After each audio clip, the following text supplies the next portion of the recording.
الصلاة والسلام عليك سيدي يا رسول الله. الصلاة والسلام عليك يا حبيب الله.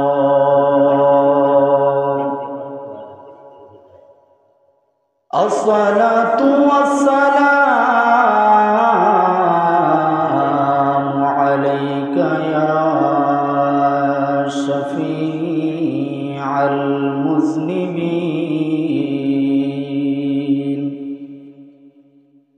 الصلاة والسلام عليك يا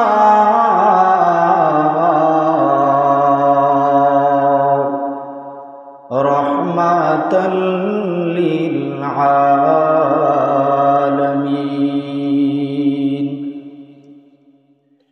الحمد لله رب العالمين والعاقبة للمتقين. الصلاة والسلام على من كان نبيا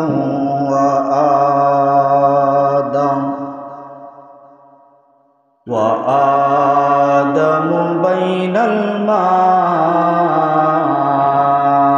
والطين.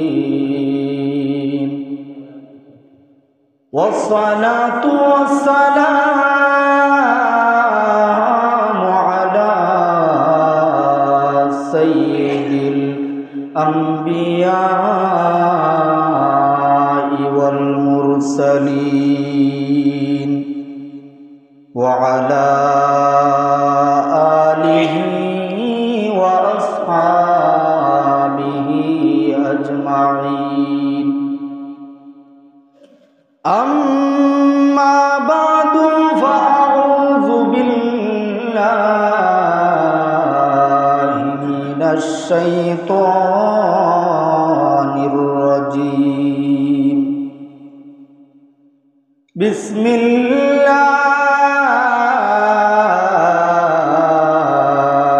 الرحمن الرحيم. ولا تأكلوا أموالكم بينكم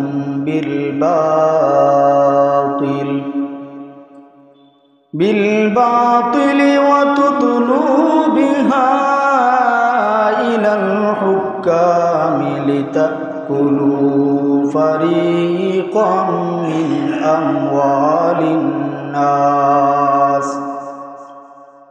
أموال الناس بالإثم وأنتم تعلمون.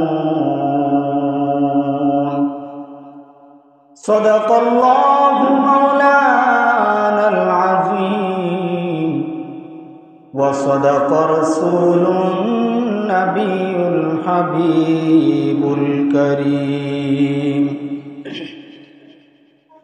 ونحن على ذلك من الشاهدين والشاكرين والحمد لله رب العالمين.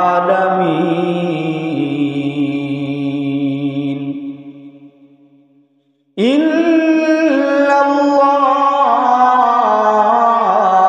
وملائكته يصلون على النبي يا أيها الذين آمنوا صلوا عليه وسلموا تسليما. اللهم صل على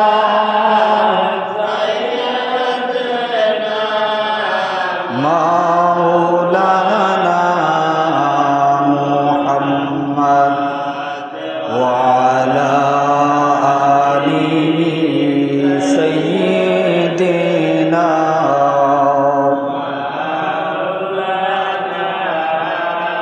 محمد اللهم صل سيدنا مولانا محمد وعلى آل سيدنا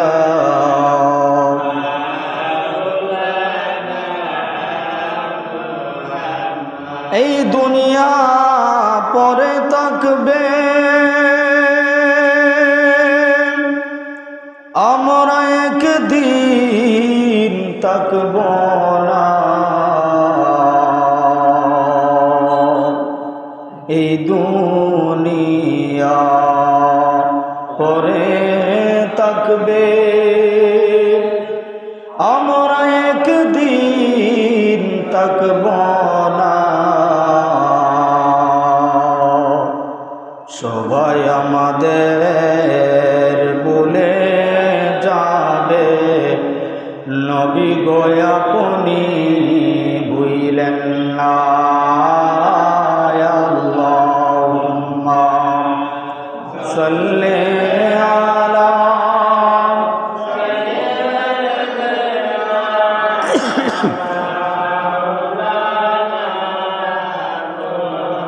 محمد وعلى آل سيدنا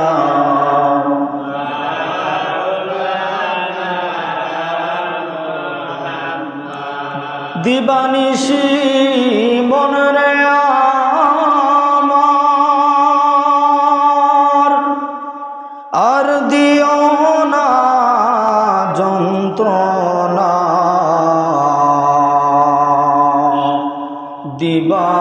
দিবানিশি মনরে আমার আর দিও না যন্ত্রণা দনে যদি হইতাম দনি যাইতাম সোনার মদিনায় আল্লাহুম্মা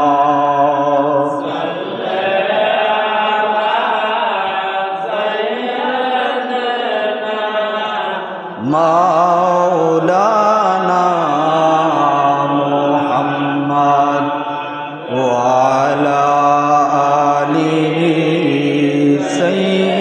সাইয়্যিদিনা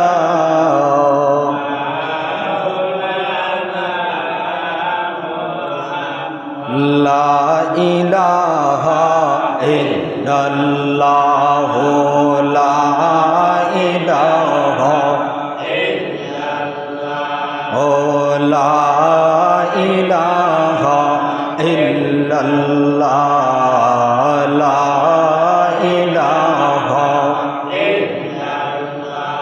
ও লা ইলাহা ইল্লাল্লাহ লা ইলাহা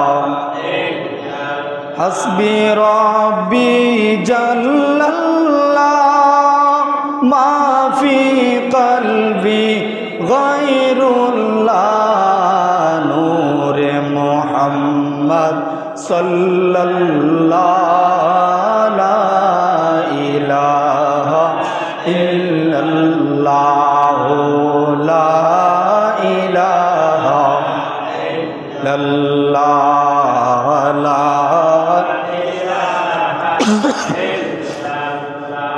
ও লা ইলাহা ও লা ইলাহা ও লা ইলাহা লা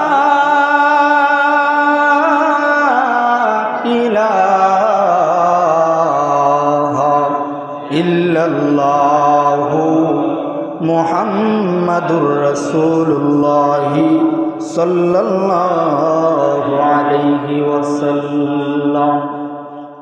আলহামদুলিল্লাহ।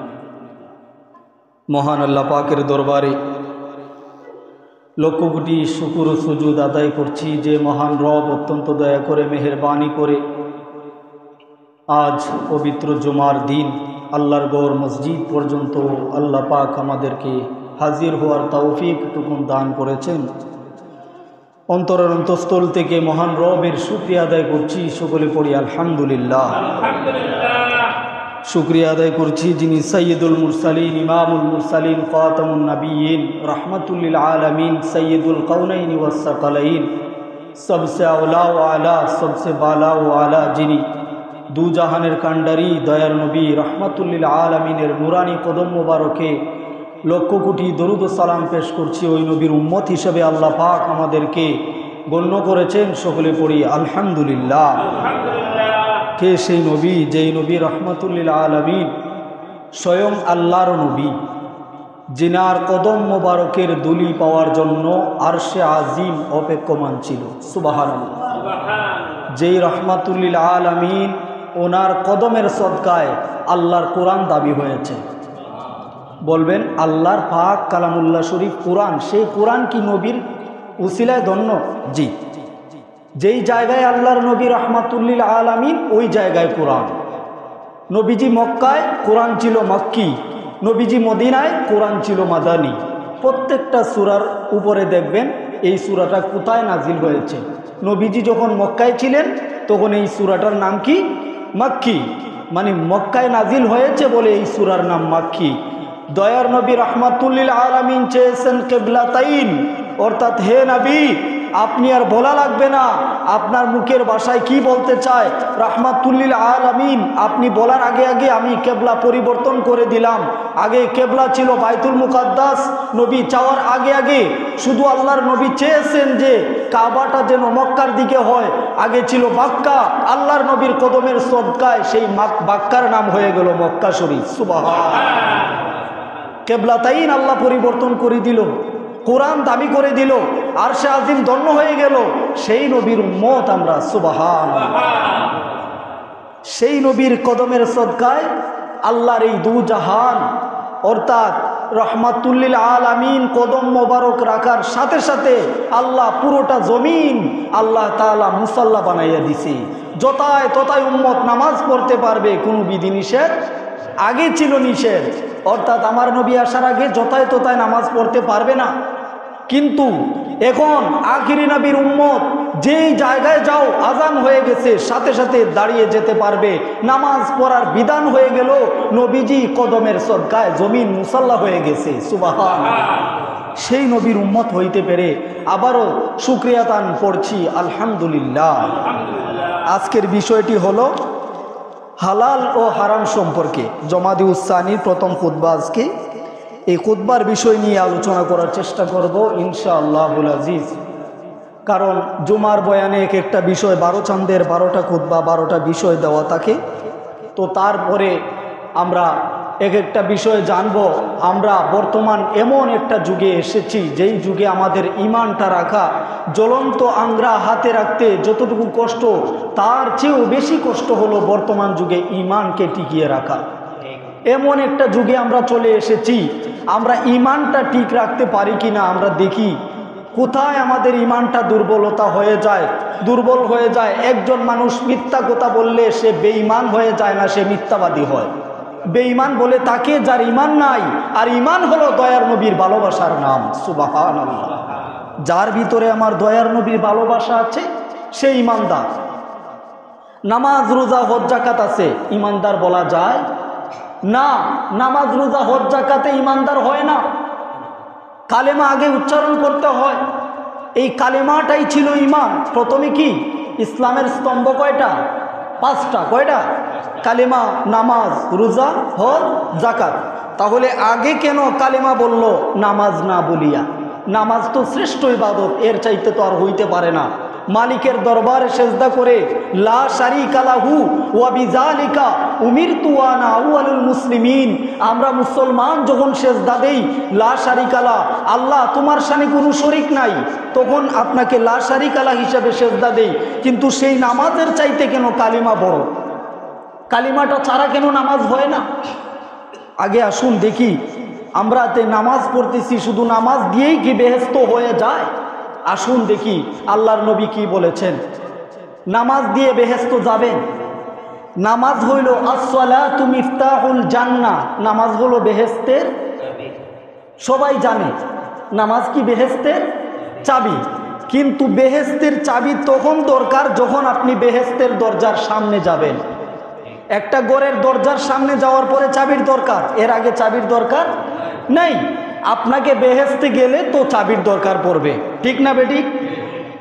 আল্লাহর নবী বলেছেন, দেখো নামাজ কেন বেহেশতের চাবি বলা হইল?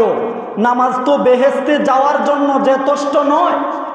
বেহেশতে যাওয়ার জন্য কি যথেষ্ট? দেখো একটা উম্মত নামাজ পড়েছে, একের পরে শূন্য দিলে কত হয়? কত হয়? একের পরে শূন্য দিলে 10, তারপরে শূন্য দিলে 100, তারপরে শূন্য দিলে 1000, এরপরে শূন্য দিলে 10,000। এখন যদি একটা ক্রস চিহ্ন দিয়ে মুছে ফেলা হয়, তাহলে এখান থেকে 0 দিতে দিতে যদি সৌদি আরব পর্যন্ত যায়, তাহলে 0ই থাকবে। কথাগুলো বোঝার চেষ্টা করবেন বাবা। ইমানের কাতারটা কোথায় দেখেন, একের পরে শূন্য দিলে 10 হয়ে যায়। বোঝা গেল সংখ্যার পরে 0-র দাম, আগে সংখ্যা বসাইতে হবে। তো একের পরে শূন্য দিলে তো 10, যদি সামনে যদি একটা না থাকে, 0 দিতে দিতে একেবারে সৌদি আরব পর্যন্ত গেলে কোনো দাম। এই 0টাই হইল নামাজ, এই 0টাই হইল আমল, এই 0টাই হইল পাগড়ি, এই 0টাই হইল টুপি, এই 0টাই হইল দাড়ি, এই 0টাই হইল যা কিছু দেখতেছেন সব হইল 0, মানে আমল। আর আগে সংখ্যাটাই হইল ঈমান। সেই ঈমান না থাকলে আমল করতে পারবেন, কোনো দাম হবে। আসুন দেখি ঈমানটা কি। কালিমা লা ইলাহা ইল্লাল্লাহু মুহাম্মাদুর রাসূলুল্লাহ, এই কালিমাটা কার? দয়ার নবী রাহমাতুল্লিল আলামিনের কালেমা।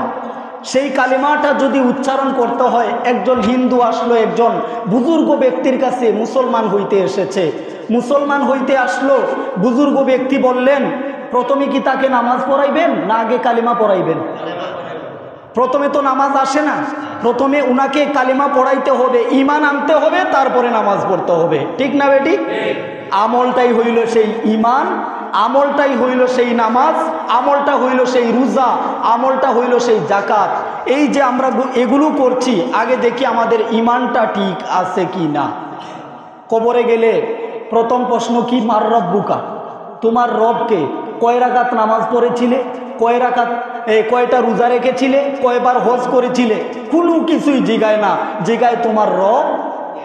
2 নাম্বার প্রশ্ন, মা দিনুকা, ওমা দিনুকা, তুমি কোন ধর্মের মানুষ? ধর্ম তো অনেক ছিল দুনিয়ায়। এরপরে বললেন যে দিন ইয়াল ইসলাম, আমি তো যেই ধর্ম বেচ্চা খাইছি, এই ধর্ম কি আমি ভুললে যাবো গা? আমি হুজুর মানুষ, আমি তো ইসলাম ধর্ম বেচ্চা খাইতে আছি। ইসলাম ধর্ম তো ভুলার মতো না, আমি তো মুসলমান। এর পরেরটাই যে প্রশ্নটা, এটাই হলো মেইন। এইটা না পারলে এই দুইটাও 0 ধরা হয়। উত্তর না দিতে পারিলে ওখানেই আল্লাহর নবী বলে, সৌকান সৌকান লিমান গাইয়ারা বাদি নাসিতু কামা নাসিতা, উম্মত আমাকে চিনবি না? এই যে একটা হুজুর কবরে দাঁড়িয়ে আছে, উনি কে, চিনো কি না? তখন যদি আপনি বলেন, একটা বার যদি আপনি বলেন যে উনাকে আমি তো চিনি না, উনাকে তো জীবনে দেখিওই নেই, কিন্তু আশেকে রাসূলেরা বলে আমি দেখি না, কিন্তু বিনা শর্তে নবীর সুরত কোনোদিন শয়তান ধরতে পারে, আল্লাহর সুরত ধরতে পারে। যখন ঈমান নিতে আসে তখন তোর রবকে গো, আমারে দেখা, আমি তোর রব আল্লাহ। শয়তান কি বলে? তাহলে সে খুদার সুরত ধরছে কিনা? সে ডাইরেক্ট বলে আমারে দেখা, আমি তোর আল্লাহ, দ্বিতীয় কোনো আল্লাহ নাই। ইমাম ফখরুদ্দিন রাজি রহমতুল্লাহ আলাইহি, বিশাল বড় এক আলিম, যখন বিদায় হয়ে যাবেন তখন তিনি শয়তানের সাথে বাহাস করতেছেন, হ্যাঁ আমার রব আমার আল্লাহ, বিনা দলিলে আল্লাহ এক, বুঝাইতে পারতেছেন না। শেষ পর্যন্ত উনার শায়েখ কানকা শরীফ থেকে বলে দিলেন, বিনা দলিলে আল্লাহ এক বলো, আমি বলে দিলাম। তারপরে তিনার এই বিনা দলিলে আল্লাহ এক শয়তানকে বোঝানো যায় না। শয়তান আমাদের চাইতে অনেক বড় আলিম, যা দুনিয়ার কোনো আলিম পারবে না তার সাথে। এত বড় মুআল্লিমুল মালাইকা, ফেরেশতাদের সে উস্তাদ হয়ে গেছে, সাধারণ মানুষের সে উস্তাদ নয়। এই আমরা যদি বলি যে আমাদের ঈমানটা যদি ঠিক থাকে, রাসূলের প্রতি যদি আমাদের মুহাব্বত থাকে, আমরা বিনা দলিলে বলতে পারবো আমার আল্লাহ এক, বিনা দলিলে আমার আল্লাহ এক। আমরা যদি আশিকে রাসূল হয়ে থাকি, হে রাসূল জীবনে আপনার জন্যই তো যা কিছু করিলাম, নামাজ রোজা হজ যাকাত সব কিছু করেছি আপনাকে খুশি করার উদ্দেশ্যে, হে রাসূল আমার জীবনটা অর্পণ করে দিলাম আপনার কদম মুবারকে। ইয়া রাসূলুল্লাহ আজকে আপনি আমার কবরে আসছেন, ইয়া রাসূলুল্লাহ আপনার দিদার মুবারক পাওয়ার জন্য আমি এতদিন অপেক্ষমান ছিলাম, দুনিয়ায় পাই নাই, আজকে আপনি রাসূলের দিদার মুবারক পেয়ে আমি ধন্য। ইয়া রাসূলুল্লাহ আপনি যখন বলবেন, আল্লাহর রাসূল যখন আপনাকে বুকে জড়ায় নিবে, ফেরেশতাদের প্রশ্নের জবাব আর দিতে হবে না, ব্যাপার হয়ে গেছে। কারণ আল্লাহর রাসূল যাকে নিয়ে নিছে সে বেহেশত হয়ে গেছে। আল্লাহ যাকে ভালোবাসে সে বেহেশতে যাইতে পারে তাও পারে না, সন্দেহ আছে, কিন্তু রাসূল যাকে আপন বানাইয়া নিছে সে নিশ্চিত জান্নাতে যাবে। জাহান্নাম তার সাথে কোনোদিন সাক্ষাৎ করতে পারে। আশারায়ে মুবাশশারা কয়জন? 10 জন। কয়জন? জান্নাতের সার্টিফিকেট পাইছে দুনিয়ায় থাকতে, তাও আল্লাহ রাসূলের গোলামি করছে। সাহাবীরা কি করছে? আল্লাহ রাসূলের গোলামি করছে। আল্লাহ রাসূল দুনিয়ায় থাকতে তাদেরকে জান্নাতের সার্টিফিকেট দিয়েছেন। বলুন তো তারা কি আল্লাহর বান্দা ছিলেন না? আল্লাহর বান্দা ছিলেন, কিন্তু রাসূলের খাস উম্মত হয়ে জান্নাতের সার্টিফিকেট পাইছে। তাহলে বোঝা গেল আমার রাসূলের ভালোবাসা যার ভিতরে আছে সে বেহেশত পাইতে পারে। আসুন আমরা হালাল ও হারামের দিকে যাই। আজকের বিষয়টা হালাল ও হারাম, আমরা আমাদের দেহের ভিতরে কি ঢুকাইতেছি। আল্লাহ রাসূল সাল্লাল্লাহু আলাইহি সাল্লাম বলেছেন, যখন মেরাজ শরীফে গেলাম কিছু মানুষের পেট থেকে বিশাল বড় বড় অঙ্কের সর্প বাহির হইতেছে, সাপ, বিশাল বড় অঙ্কের সাপ বাহির হইতেছে। জিব্রাইলকে প্রশ্ন করলাম, জিব্রাইল এরা কারা? জিব্রাইল ফেরেশতা বললেন, ইয়া রাসূলুল্লাহ এরা আপনার সেই উম্মত দুনিয়ার জমিনে যারা বান্দার হক মেরে খেয়েছিল, যারা একজন অপরজনের মানে এমনভাবে অন্যায়ভাবে একজনের হক আত্মসাৎ করছে। যেমন আপনার হক আমি আত্মসাৎ করলাম, আপনি ক্ষমা করেন নাই, আল্লাহ কি এটা মাফ করব? বান্দার হক কি আল্লাহ মাফ করতে পারেন? বিবেকে কি বলে? বান্দার হক কোনোদিন আল্লাহ মাফ করতে পারেন না। আল্লাহ পাক বলেন আমার বান্দার কাছে যাও, সে যদি মাফ দেয় তো আমি মাফ। তাহলে আপনি যদি মাফ না করেন তাহলে আমার মাফের দরজা কোথাও নাই। আমি যত বড় যা কিছুই হয়ে যাই, মনে করলাম নিজের দেহের ভিতরে আরেকজনের 10টা টাকা আমার পেটের ভিতরে চইলা গেছে, দুনিয়াতে না দিলে আমার আর পাইব না কুজ্জা, কিন্তু কাল হাসরের ময়দানে এই 10 টাকায় 10 লক্ষ হয়ে যাবে। হ্যাঁ, বান্দার হক এত গভীরে ধরে 10 লক্ষ হয়ে যাবে। তখন নেকি দিতে দিতে আপনার 80 আর 90 বছরের জিন্দেগি একবার তো আপনি চক্ষু বন্ধ করলেই শেষ। কতটুকু আমল করেছিলেন আপনি? আপনি তো বান্দার পাওনা দিতে দিতেই শেষ হয়ে যাবেন। বেহেশতে যাবেন কবে? নামাজ রোজা আছে, ঈমান আছে, সব আছে, কিন্তু বান্দার হক যে আদায় করলেন না। এই যে বান্দার হক মেরে খেয়েছিলেন, আপনি বলেন যে আমার ঈমান ঠিক আছে, নামাজ পড়ে আমার সব ঠিক আছে, কিন্তু যখন আমি বেহেশতে চলে যাব, আমি পার হয়ে যাব, আল্লাহ পাক বলে বান্দা আর কখনো নাম ধরিস না। বান্দার হক আদায় করে নে। এর মধ্যে একটা জঘন্যতম পাপ হইল সুদ। আমাদের সমাজে সুদ বেড়ে গিয়েছে, ঘুষ বেড়ে গিয়েছে। এই যে সুদ জিনিসটা, এইটাও আজকের আলোচনায় হারাম পর্যায়ে ধরা হয়েছে। সুদ কোন পর্যায়ের গুনাহ আজকে এই খুতবার বিষয় থেকে আমরা জানব। সুদ আমরা সবাই জানি গুনাহ, কিন্তু কোন পর্যায়ের গুনাহ?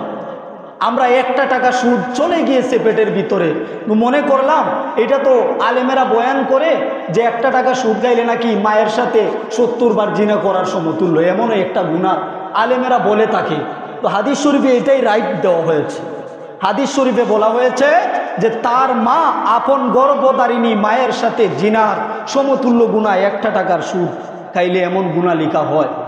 এবার সরাসরি একটু ডিসকাস করেন যে নিজ মায়ের সাথে বার জিনার কাতারে যান, যে মা আপনার সাথে জিনা করব, জুতার বাড়ি একটা মাটিত করব? কি বলেন? যদি মারে এই প্রস্তাব দেন, আল্লাহর আরশে আজিম কম্পন শুরু হয়ে যাবে। এইটা কেমন কথা? এ কেমন আচরণ? নিজ গর্ভধারিণী মা, কিন্তু সুদ খাওয়ার সময় কি একটা বার মনে প্রশ্ন জাগে না যে আমি আমার মার সাথে জিনা করতে যাচ্ছি? জাগে না, কারণ এটা তো এটা দুনিয়াতে লোকেশন ধরে না, ব্রেইনে ধরে না। এটা কেমন সুদ খাইতেছি, মানে 1000-এ 30-50 টাকা আমি নিতেছি, এটা কি আবার মার সাথে জিনা সমতুল্য হয়ে যায়? এটা কেমন কথা? হ্যাঁ, এটাই হয়। আল্লাহ রাসূল সাল্লাল্লাহু আলাইহি সাল্লাম ওনার দরবারে এক সাহাবী আসছে, ইয়া রাসূলুল্লাহ, ইয়া হাবিবাল্লাহ, ওগো নবীজি, আপনার এই উম্মত কুফার ময়দানে আমার সাথে সাক্ষাৎ হয়েছিল। ইয়া রাসূলুল্লাহ, ওই ব্যক্তিটা 1 দিরহাম মানুষকে দিলে 2 দিরহাম তার কাছে বেগ চায়, সে সুদ খাইতে চায়। ইয়া রাসূলুল্লাহ, আল্লাহ রাসূল বললেন, সাহাবী রে, ও সাহাবী, আমার কাছে তাকে নিয়ে আসো, তার মাকে ডাক দাও, তার মা এবং ওই সন্তানটাকে নিয়ে আসো যে সুদ খাইতে চায়। আল্লাহর নবীর সাহাবী ওই মানুষটাকে নিয়ে আসলেন এবং তার মাকে নিয়ে আল্লাহর রাসূলের সামনে দরজায় হাজির হয়ে গেলেন। আল্লাহর রাসূল বললেন, হে মহিলা, ওইটা কি আপনার হক হালালি সন্তান? আল্লাহ রাসূলের প্রশ্নের জবাবে ওই মহিলা বললেন, ইয়া রাসূলুল্লাহ, ইয়া হাবিবাল্লাহ, এ কি বললেন আপনি? আমার হক হালালি সন্তান, তাকে আমি 10 মাস 10 দিন গর্ভে ধারণ করেছি। আল্লাহর রাসূল বললেন, আমার তো মনে হয় না, আমার তো মনে হয় না আপনার সন্তান। বলে, কিভাবে মনে হয় না? তাহলে যদি আমার মনে না হয়, ওই সন্তানটাকে নিয়ে একটু আড়ালে আসেন, আপনার সাথে জিনার প্রস্তাব সন্তানকে দিয়ে দিব। মহিলা কি বলে? মহিলা বলে, ওনাকে এতদিন নবী জানতাম, উনি পাগল হয়ে গেল নাকি? এইগুলা কি বলে? উনি না রাহমাতুল্লিল আলামিন, রাহমাতুল্লিল, উনি সুদটা জিনিসটা প্র্যাকটিক্যালে দেখাইতেছেন, প্র্যাকটিক্যালে দেখাইতেছেন সুদ খাওয়া কত বড় গুনাহ। সন্তানটাকে বললেন, বাবা, তোমার মাকে নিয়ে একটু আন্তর্মহলে যাও, তোমার মার সাথে একটু জিনা করে আসো। বলে, ইয়া রাসূলুল্লাহ, এটা সম্ভব না, এটা কেমন কথা? এইটা যদি কেমন কথা হয়, তাহলে সুদ কিভাবে এটা কেমন কথা হইতে পারে না? সুদ কিভাবে এটা কেমন কথা হইতে পারে না?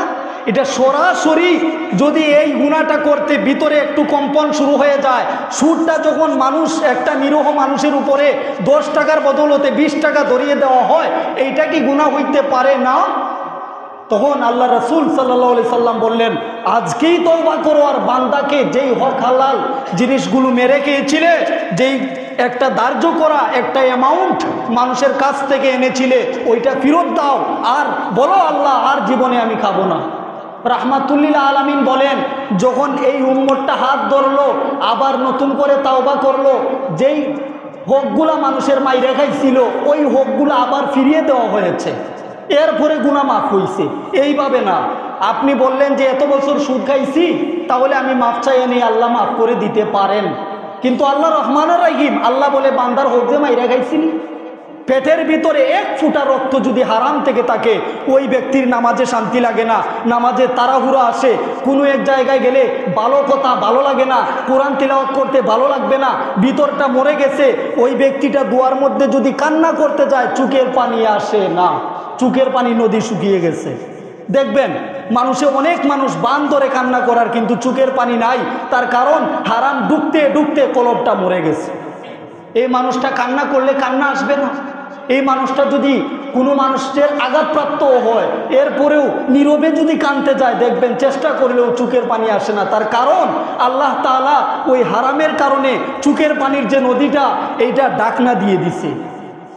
যখন মার গর্ভের থেকে আসে, তখন সাদা কাগজের মতন পরিষ্কার কলব নিয়ে এসেছিলাম, একটা গুনার বদৌলতে কালো একটা মাছির মাথা পরিমাণ কালো দাগ পড়ে গেছে। গুনাহ করতে করতে যখন বান্দা বড় বড় গুনাহ করে, বড় বড় কালো দাগ পড়ে কলবটা একবারে কালো হয়ে গেছে, ওই ব্যক্তিটা নামাজে আসলে যত তাড়াতাড়ি মসজিদ থেকে বাইর হওয়া যায়, যত তাড়াতাড়ি, মানে নামাজে তাড়াহুড়া মানেই বুঝবেন ওর ভিতরে হারাম আছে, নামাজে শান্তি নাই, তাড়াতাড়ি করেন, আমার দুনিয়ার কাজে ব্যস্ত। মানে কি? দুনিয়ার কাজ আজ তো আগামীকাল, এই যে নামাজ, মালিক বলে, হে বান্দা, কিভাবে আমার সামনে তাড়াহুড়া করলি? তুই কি একটাবার ভাবলি না মসজিদের দরজা খোলা, রহমতের দরজা খোলা, ডাইরেক্টলি ঢুকে গেলি? 2 জন ফেরেশতা যদি দাঁড় করে বলতাম, বান্দা, তোর পেটের ভিতরে হারাম আছে, তুই ঢুকিস না, তাহলে কেমন হইতো? ফেরেশতা যদি দুইজন দাঁড়িয়ে থাকতো মসজিদের দরজায়, আল্লাহ রহমান আর রহিম, আল্লাহ বলে বান্দা যাই করুক তারপরেও আমার রহমত থেকে যেন নিরাশ না হয়। বান্দারে, তোর গুনার চাইতে আমার রহমতের দরিয়া অনেক বড়। বান্দা, তোকে তো আমি পছন্দ করে বানাইছি। বান্দা আমার দরবারে যখন কান্না করবি তখন কান্না করার মতো কর, হারাম থেকে বাঁচিয়া কর। হারামটা কোথায় হয়? এক নাম্বার হইল বান্দার হক মেরে খাওয়া। শুধু কি টাকা পয়সা দিয়া? আরও আছে একটা সম্মানিত ব্যক্তি, আমি ওই ব্যক্তিটার তার সম্মানটা যদি সসম্মানিতভাবে আমার চোখে না লাগে, আমি তাকে সম্মান না করি, আমার কিছু আসে যায় না, কিন্তু অন্য ব্যক্তির কাছে যাইয়া মুনাফিকি করা, এইটাও আরেকজনের হক মারা। একটা সম্মানিত ব্যক্তির সমালোচনা করাটাও আরেকজনের হক মারা, মানে আপনি সম্মান মেরে দিতেছেন।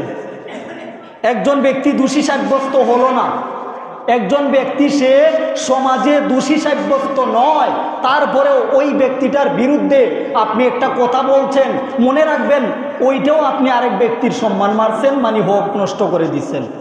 এটাও হারাম। এই ব্যক্তিটা কেমন হয়? মুনাফিক। এরা কারা? মুনাফিক। আল্লাহ তাআলা বলেছেন, ইযা জাআকাল মুনাফিকুনা ক্বালু নাশহাদু ইন্নাকা লারাসূলুল্লাহ। হে রাসূল, ওরা তো আপনার কাছে এসেছিল যারা আমাকে আলামিন বলে বিশ্বাস করত, কলিজা দিয়ে মহব্বত করত, ভালোবাসত, কিন্তু আমি এদেরকে মুনাফিক বলে আখ্যায়িত করলাম, কারণ আপনার সামনে এসে ওরা আপনার হক নষ্ট করেছে। আপনি যে রাহমাতুল্লিল আলামিন, আপনার এরিয়া কোথায়? যেই দুজাহানের বাদশাহ ওনার সম্মানকে ধূলিসাৎ করার চেষ্টা করেছিল, তারাও তো মুনাফিক, তারা হক মেরেছিল। এই জন্য আল্লাহ তাআলা মুনাফিকদের জানাজার নামাজ হারাম করে দিয়েছে। তখনই আল্লাহ আয়াত নাজিল করে দিয়েছে, ওয়ালা তুসাল্লি আলা হাদিম মিনহুম মাতা আবাদান ওয়ালা তাকুম আলা কবরিহি। খবরদার ওই লোকের জানাজার নামাজ পড়বেন না যেই লোক আপনার সম্মান নষ্ট করেছে। কাফের না, নামাজি, পরহেজগার, আল্লাহওয়ালা মুনাফিকের জানাজার নামাজ আল্লাহ তাআলা তখনই হারাম করে দিয়েছে, সাথে সাথে যারা আপনার হক নষ্ট করেছে। তাহলে সম্মান নষ্ট করা এইটাও একটা বান্দার হক।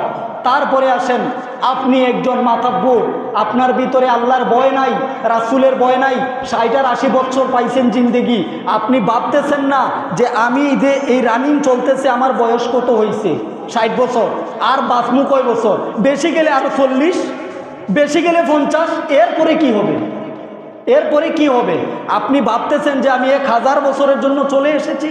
নো, 1000 বছর পরে আপনার নামই ডুয়ে পাইতো না। একটু ভাবেন কোথায় আসছেন।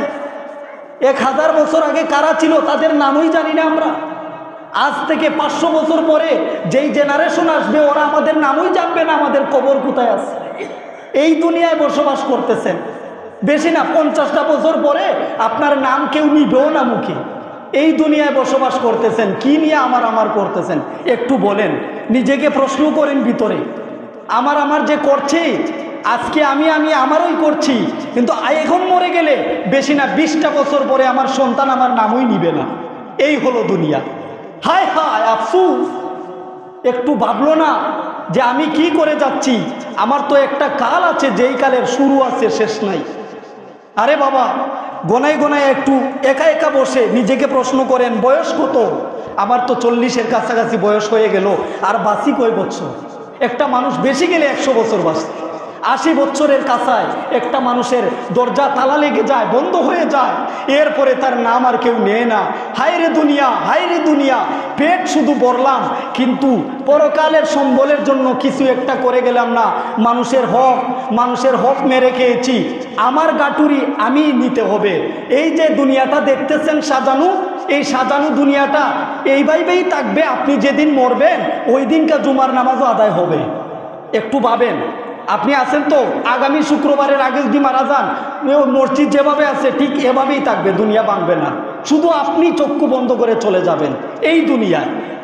এই দুনিয়ায় বসবাস করছেন, একটু একা একা প্রশ্ন করে, বাবাজি আমার, মানুষের হক নষ্ট করবেন না। আল্লাহ রাসূল সাল্লাল্লাহু আলাইহি সাল্লাম বলেছেন, যারা উত্তরাধিকারীর অংশ নষ্ট করেছে, যারা বংশ বুনিয়াদের অংশ নষ্ট করেছে, তাদের জন্য ওয়াইল নামক জাহান্নাম আমি আল্লাহ তৈরি করে রেখেছি। মরার সাথে সাথে তাদেরকে জাহান্নামের দুঃসংবাদ আমি দিব। এরপরে বলেছেন ওয়াকাল নবী আলাইহিস সালাম আত-তাজিরু সাদকাতু আল আমিনু মান নবী ওয়াস সিদ্দিকিন ওয়াস শুহাদাই ওয়াস সালিহিন। যারা সদকা করেছিল, সাদকা আপনি সম্মান দিয়েছেন, সদকা একজনের সাথে মুস্কি হাসি দিয়ে কথা বলছেন, সদকা। আপনি শুধু টাকা পয়সা দিয়ে সদকা দিতে হয় না, একজনের মুসলমান ভাই ওনার সাথে একটু মুস্কি হাসি দিয়ে কথা বলেন, এটাও সদকা। এই যে সদকাটা দিয়েছেন এটাও আল্লাহ প্রাপ্য দিবে আপনাকে। এখন হাসতেছেন, একজন ব্যক্তি যাইতেছে রাস্তা দিয়ে, মুসলমান ভাই আসসালামু আলাইকুম বলে সালাম দিয়ে একটু মুস্কি হাসি দিয়ে হাত মিলান, এই সদকাটার প্রতিদান দুনিয়ায় না পাইলে পরকালে আপনি পাবেন। হয়তো আপনি বলবেন যে আল্লাহ, আমি এই যে আমলটা করেছিলাম সেই আমলটা কি আমার নমায় আমলে আছে? কিরামান কাতিবিনা ইয়ালামুনা মা তাফআলুন, মুহূর্তে মুহূর্তে যা কিছু করছেন সব লিপিবদ্ধ হয়েছে, আল্লাহর দরবারে সব পেশ করা হচ্ছে, আল্লাহ আপনার বান্দা কি করছে।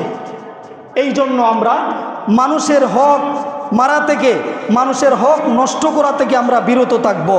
এরপরে আল্লাহর রহমতের ছায়ায় আমরা যদি জায়গা পাইতে চাই, আমাদের হস্ত উপার্জিত, নিজের হাতে উপার্জিত সম্পদ আমরা যা উপার্জন করেছি তার থেকে আমরা বক্ষণ করে করে, আপনি যখন হালাল খাবেন তখন এক ওয়াক্ত নামাজ পড়বেন, আপনার দেহের ভিতরে শান্তি লাগবে। আল্লাহ আজকে আপনার দরবারে গেছি, 2টা সেজদা দিয়েছি, বড় ভালো লাগছে। আর মসজিদ থেকে বাইর হইয়া যখন দেখবেন বাড়ি যাওয়ার আগ পর্যন্ত মুনাফিকি শুরু হয়ে গেছে, নিজেকে নিজে বসে প্রশ্ন করবেন, আমার ইবাদত কবুল হয় নাই, কারণ আমার ভিতরে হারাম আছে। নিজেকে নিজে বিচার করে নিবেন, নিজের বিচার নিজে করলে আল্লাহ করা লাগবে না, আপনি নিজেই পারবেন। আপনি যখন নামাজ পড়ে বাড়ি পর্যন্ত যাইতে যাইতে একজনের বিরুদ্ধে বলে দিছেন, মনে রাখবেন আপনার নামাজ কবুল হয় নাই, আল্লাহ আপনার প্রতি নারাজ আছে। আর বাড়ি পর্যন্ত চলে গেছেন, মানুষকে সালাম দিতে দিতে মনে করবেন আপনার গুনাহটা আল্লাহ হয়তোবা হালাক করে দিতে চাচ্ছেন, আপনার প্রতি একটা দয়ার নজর আছে। ইমানের ব্যাটারি তখনই শক্ত থাকে যখন বান্দা ইবাদত করে। আল্লাহ রব্বুল আলামিন আমাদেরকে তৌফিক দান করুন। আল্লাহ তাআলা 5 ওয়াক্ত নামাজ রীতিমতো আদায় করার তৌফিক টুকুন দান করুন। মানুষের সম্পদ, মানুষের অর্থ, মানুষের সম্মান, এগুলো নষ্ট করা থেকে আল্লাহ পাক আমাদেরকে হিফাজত করুক, পড়ি আমিন।